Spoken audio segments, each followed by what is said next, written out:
This is Project 6, Meaningless or Meaningful. Um, okay, so the first thing is to find a piece of text where it most leads you to believe Boris is pointing to meaninglessness. So first thing is, it's not necessarily a passage. Well, there is a passage I'm going to say, but the first kind of line that stuck out to me was when Argos was being talked about. And Argos, we find out later, is a troglodyte, and later we find out that they're the immortals. But to be described, he was described as motionless, his eyes dead, and that kind of stuck out to me because I guess he had been alive so long that it all just seemed to mesh together and it meaningless. Everything was meaningless to him, and that kind of insinuates that his eyes being dead is meaningless, right? It's it made it seem like everything to him was meaningless and nothing mattered in a way. But another thing was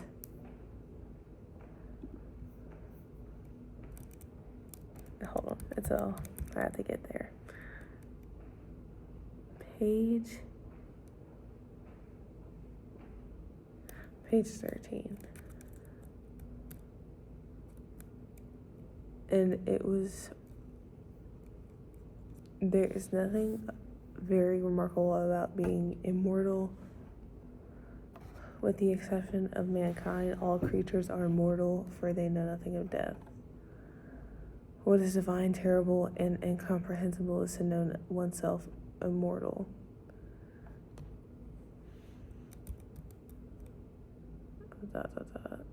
And that kind of stuck out to me as the being immortal isn't as good as it seems at first. Many kind of, in some aspects, they always think oh, you want to achieve immortality so that you can live forever, but really in this it's making it seem like it's not that great. At the end of the day, the troglodytes, they are shown as now they are seen as barbaric, and I think they kind of broke apart and became the way they were because of being immortal and because they were alive for so long, and that's the damage it actually really did.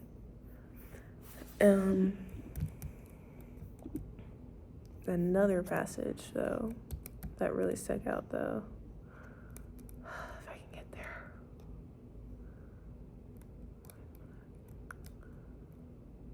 Okay. Among the immortals, on the other hand, every act, every thought is the echo of others that preceded it in the past, with no visible beginning, and the faithful presage of others that will repeat it in the future. Advertiginum. There is nothing that is not as though lost between indefatigable mirrors. Nothing can occur but once. Nothing is preciously in peril of being lost. And there's more. But it's just there's nothing. It's meaningless, kind of. The being immortal, it's meaningless. Only because there is no distinct anything. Everything is a mirror to itself. There is nothing unique about it. It's just especially in every act, every thought is the echo of others. Kind of that part. Everything is meaningless. Because everything is a reflection of another person and everything is the same. I think it's what it's kind of showing. But not another thing. The next part is pointing to the importance of the divine. That's the next one. And for me, the passage that stuck out really to me was really page 10 and page 11.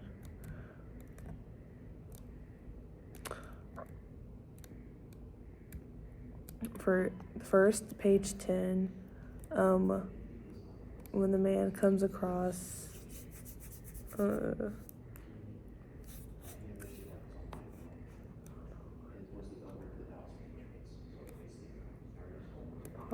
3. Oh, right. I emerged into a kind of small plaza. A courtyard might better describe it. It was surrounded by a single building of irregular angles and varying heights. It was to this heterogeneous building that the many cupolas and columns belonged. More than any other feature of that incredible monument, I was arrested by the great antiquity of its construction. I felt that it had existed before humankind, before the world itself. Kind of saying, like, before mankind, there was someone who had to have created it, right? And it had to be like a god or something divine or a deity in that aspect. However, there's other aspects that Borges also looks at as being divine. But in this instance, kind of insinuating like there is a higher power in this aspect. And then another would be, right, this place is the work of the gods, was my first thought. I explored the uninhabited spaces and I corrected myself. The gods that built this place have died. Then I reflected upon its peculiarities and told myself the gods that built this place were mad, I said. I know, in a tone of incomprehensible reproof that verged upon remorse, with more intellectual horror than sensory fear. Kind of insinuating it again that there were people before mankind to have built this place, kind of looking at the divine. But also another aspect that Borges was looking at is how it was so magnificent that it was beyond human thought. Kind of another way to look at it is like the divine was really the good after death and the good that you could see beyond your human life, I would say. The next thing,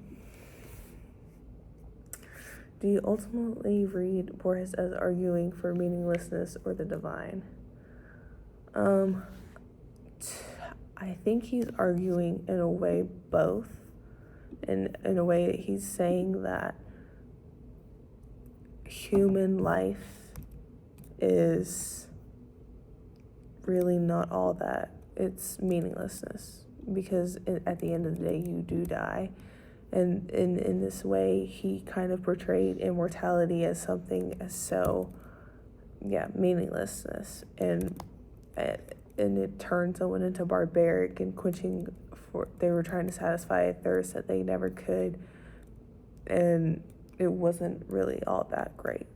And so he made it seem as if like the death, the divine part was the death and the life after death and all the good that could come from that, I guess, was kind of what Borges was kind of suggesting.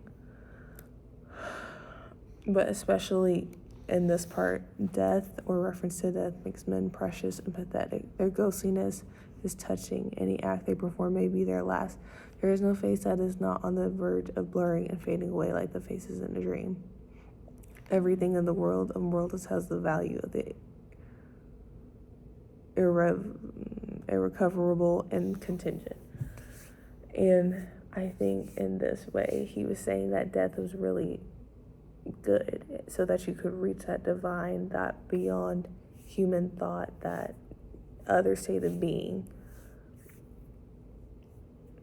that you could not reach, being in an immortal meaninglessness state. But yeah, that was what I think.